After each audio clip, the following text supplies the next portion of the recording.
Hey everyone, welcome back to another edition of Movies That Move We. Today we're going to be talking about a classic, first of its kind.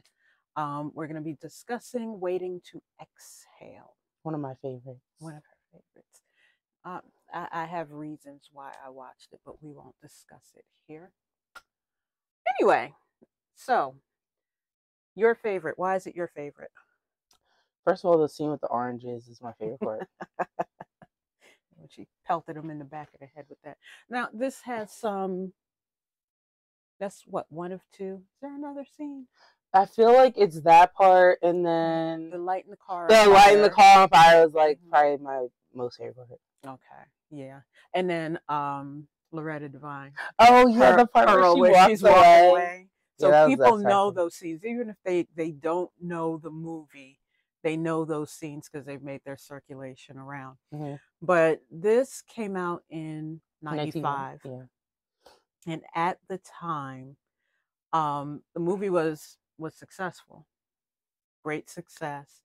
I was trying to find all the names of the actors that did not take pay. I know Wesley Snipes was one that did not take pay because he didn't want to affect the budget of the movie getting produced. And I think a few other members of the male cast did the same. And that was a big deal because this was one of the first stories that's um, off of a black book. I hate to say it that way.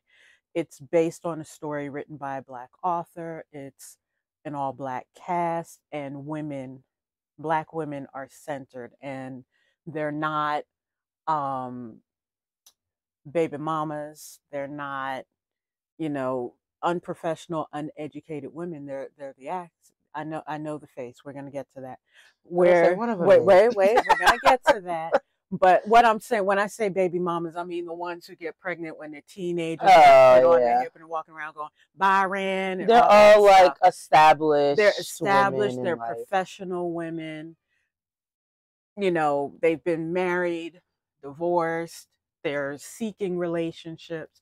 So it's different than what we had seen up until that point. Yeah. But it's really talking about the relationships between these women, the friendship, Mm-hmm. while they're going through their romantic struggles. Yeah. A lot of men, black men, had an issue with the movie and the book Mm. because they felt like it was man bashing. And I feel like for the next 10 years after this film came out, there was a whole thing whenever a film featuring black women, centering black women, came out, or another book came out centering black women, black men got upset and said Mm. it was male bashing. I mean, I feel like that even happens now. I feel like even in a lot of like the podcasts and things like that that you see, it's like it's still a narrative. They talk a lot about the music, the films, the shows. Mm-hmm. And I think men to a certain extent, especially now, that's what's so funny to me is like if men had a problem with this in 95, I feel like if a movie like this was put out in this generation, especially something so newfound like mostly black cast and it hasn't been done before, Mm-hmm.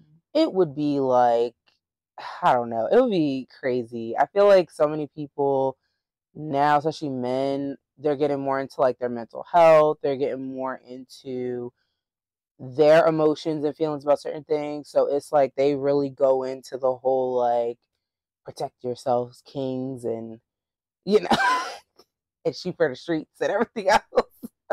Yeah, I don't know. I still feel like when uh, you present a woman that can do it for herself, Mm-hmm.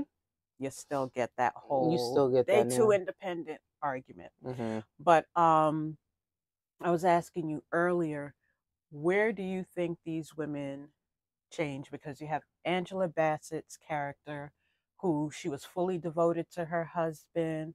She was a stay at home mom. She helped him build these businesses. you know, she's running back to PTA and everything, and he cheated on her. You have Savannah. Mm-hmm. That was Layla Rashawn? No. Who played Savannah? Savannah was Whitney Was Houston. Whitney Houston. So Whitney Houston working for a film or a television studio, producer, professional, high powered woman. She just moved into the area where her friends are, and she's struggling to find a decent guy. And the guy that she's in love with Mm-hmm. is married, and her mom is pushing her. Oh, yeah, yeah, he's a good man. He's a good man. And I hear he's divorcing his wife. So she's pushing that. And then you have Gloria, divorced with a teenage son. Mm-hmm. And she's a homebody, the Christian woman, waiting for her Boaz type thing. And then we have Robin, Mm-hmm. who she's young, she's out to mingle, single, ready to mingle, and she's meeting these guys, and she's like, "Hey, if I'm gonna find love, I'm gonna test the There's goods." that one roughneck that she still pines after. There's the roughneck that she goes back to, but by the end, there's a change in each of them. Yeah, I think after they all kind of meet up and talk about their situation amongst each other, I think there's a major shift. And towards the end of the movie in general, I feel like there's just a major shift with all their situations. You know, Mm-hmm. I feel like, and I want to say, I feel like there are two characters that I resonate with the most. I feel like I resonate with Angela Bassett's character Bernadette, and then I uh, can relate a lot to Robin as well. Mm-hmm. And that being because like I am 28 years old. I'm young, like, you know, I've gone through those situations where I've just kind of put myself out there. I've dated around, but there's just always that one that just has that particular, and he's no good, but he just has that particular kind of grip on you that Yeah, makes you yeah. want to like just keep going back for whatever reason. Mm-hmm. And then I also feel like Bernadette, me being a single mom, you know, there were some things that I experienced that were very similar to hers. Mm-hmm. So I completely resonated with those characters, especially since like I feel like I've probably only seen this movie once when I was a kid, so I didn't really understand it then. But I watched it when I became an adult multiple times, and it was like it was at a time where I was even going through my own transition. So seeing that, I think these women had each other. They're all going through their own individual situations, but they come together and kind of fellowship over whatever problems they're having and try to come up with some type of solution. I think that's kind of what helped cause the shift, because if they didn't have each other, you know, Bernadette, she was about to call her ex-husband and cuss him out. And it's like if her friends weren't there for her. Well, the thing is, Robin, Robin got on the phone with the girlfriend, But you need girlfriends like that to that'll back like, you up. yeah, that will kind of bring you back to earth and like kind of talk sense into you about the things you're doing and support you. Even the part where like Gloria cut Bernadette's hair for Oh, her and stuff that like that. scene. She hated the idea. She had But she see, that's black hairdressers when you have long hair. They're like, you gonna cut all this pretty hair? Did I tell you? Look, I'm paying you. Don't ask me what I'm cutting. but it Just was the get the fact that cutting. it was the fact that even though she was a hairstylist and that's how she felt personally, it was like Mm-hmm. she still supported her friend in the decision that she wanted to make, you know, and Angrily, yeah, like making this, grudgingly. because you know, again, that's another reason I can relate to Bernadette, is because I feel like when I was going through my stuff, I did the same thing, you know, and I always do something with my hair, but it's just kind of like it's always at a time when I'm going through a transition. Mm-hmm. I've noticed that it's like I usually make huge changes with my hair when I'm going through a transition, and I think as women we have a tendency to do that.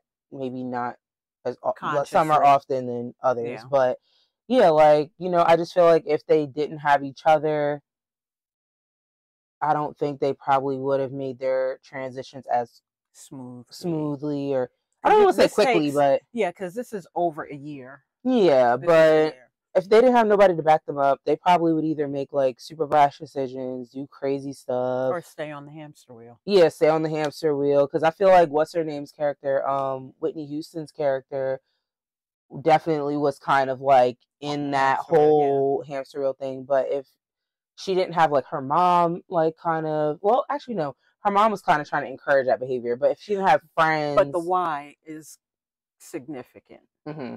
And she ended up saying it, I don't want you to be alone like me. That's the other thing. I think women now are a little bit less worried about, there's not as much pressure on, oh my God, I gotta find a husband, I gotta find a man, I can't be single forever. I don't think women are chasing down a ring like that. I could be wrong. Maybe it's just me.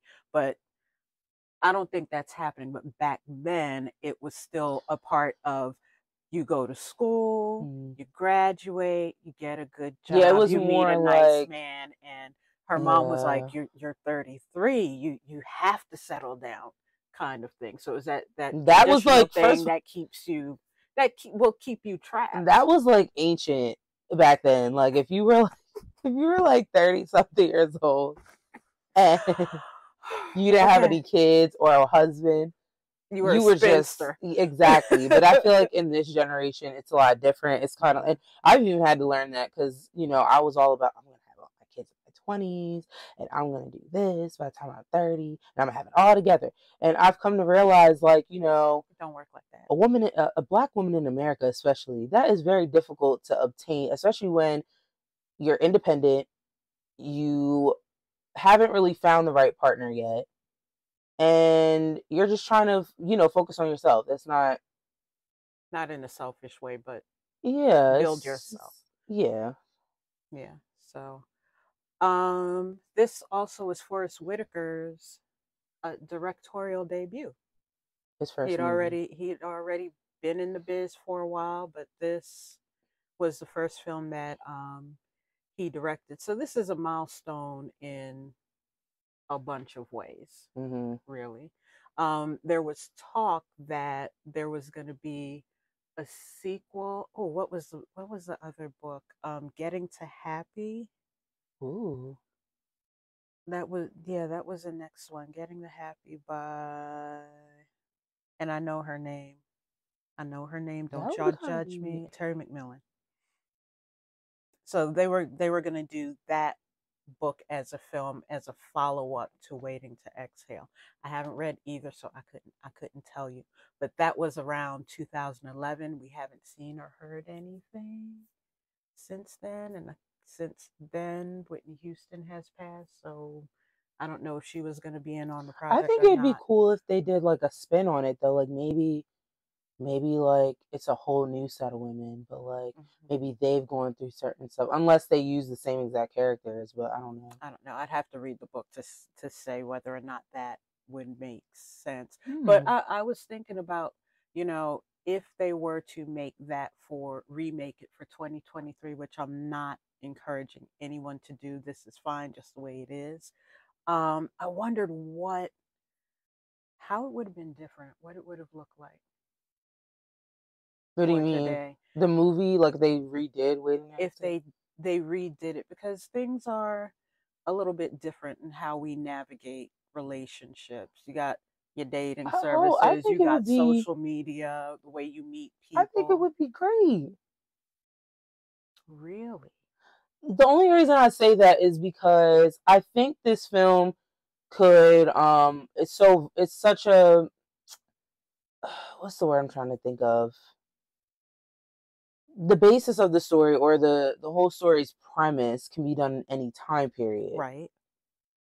So it's kind of like, for me, I feel it'd be interesting to see them redo it, but in this generation, if that makes sense. Even them tweaking certain characters around a little bit. Like maybe like Gloria's character was like a single mom of a young kid. Maybe Robin or whatever, she was like a dancer or something instead of a lawyer or whatever. Like she was in insurance. No, I thought she was a lawyer.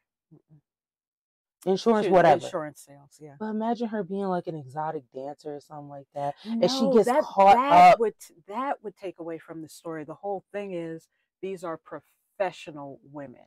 They have careers, not jobs. Okay, so take that back. Yeah. Okay, but like still, she could be in some type of, she could be like a music producer or something like that, and again, gets the guy that she's not supposed to be messing around with, but she keeps going back to, could be like a rapper or something, and then like she meets all these other guys from Not different a walks of life rapper. along the way. No, Not a rapper. I'm just throwing ideas out there, Oh, okay, okay. and then Bernadette, it could be the same situation, but except maybe this time she starts her own business doing something like, I don't know. I'm just throwing things out there, but maybe she goes through the similar situation that the first one went through. But maybe Mm-hmm. you see kind of Doing it her as a do, business owner versus yeah. a And then producer. what character did I miss? Oh, Whitney Houston's No, character. that was Bernadette is Whitney Houston's character who. No, that's Angela Bassett. Oh, Savannah. Yeah, you're Yeah, right. so Savannah, she could still be in TV, Mm-hmm. and maybe there could be some different situations. I feel like it could be done. It would just have to It had could some be more futuristic done. tweaks. I Yeah, could I see don't. Keke Palmer in this film. Yes. Well, heck, she looks like Angela Bassett's daughter today. She does, but I could She see her in could it. be her Like, daughter. I could see like one of the Bailey sisters in it. Mm-hmm. I could see like I'm trying to think of like a prominent female actor that's out now. Help me out here. In the age group that you're describing, yeah, I don't know them people. I'm of an age where I don't know who the younger ones Coco are. Jones could be in there. Okay. Try to think who else. You got one more. One more person. I'm trying to think. Oh, what about the girl in Black Cake? Yeah, but she's not like, not to be like, to sound like she was bad, like a bad actress or something. But she's not like a list, like the people I'm not talking about, A-listers, like people that like, But we can come back to that. We Yeah, don't but have to cast the whole thing. the point I'm trying to make is this You film think it could could be definitely be updated? done. I feel like they could do the second half of the second part of the story as a show, possibly, because just because it's a story of these women, and again, I haven't read the book either, so I'm not saying to say that I have more information, because I don't, but I'm saying that, you know, even though at that point that's kind of when their lives are changing for the better, doesn't mean that it doesn't come with challenges, or doesn't come with some hiccups, Additional shifts, right? or even some plot twists. Mm-hmm. So that's it, and it's making me, I don't know, you saying that, talking about like the other half of it, the other half of the story, it's kind of giving me like the Wife's Club kind of vibes. And I think actually one of these producers they were the producers of that movie. Okay. The First Wives Club. Yeah, so it's just giving me that vibe. Like I definitely could see it being redone and it not being terrible. Like, that's just my opinion. No, I think the older generation would be like, why'd they do that? Should write Keke Palmer. You know what? Because she's in production now. Let's not bother her with these things. I think we should. Issa too. Issa! There you go. Issa Rae could be in this movie. Yes. Oh, that would be funny. She could definitely. There could be more humor in this. She could be Savannah, because she's in film already. That could work. She has the background. But anyway, overall, for its time, this movie was ahead of its time. You know, we have like around the same time we had this, we had Living Single that was out.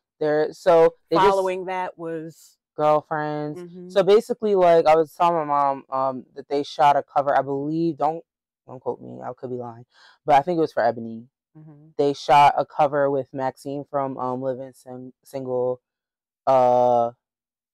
It was Angela Bassett, which was for this movie.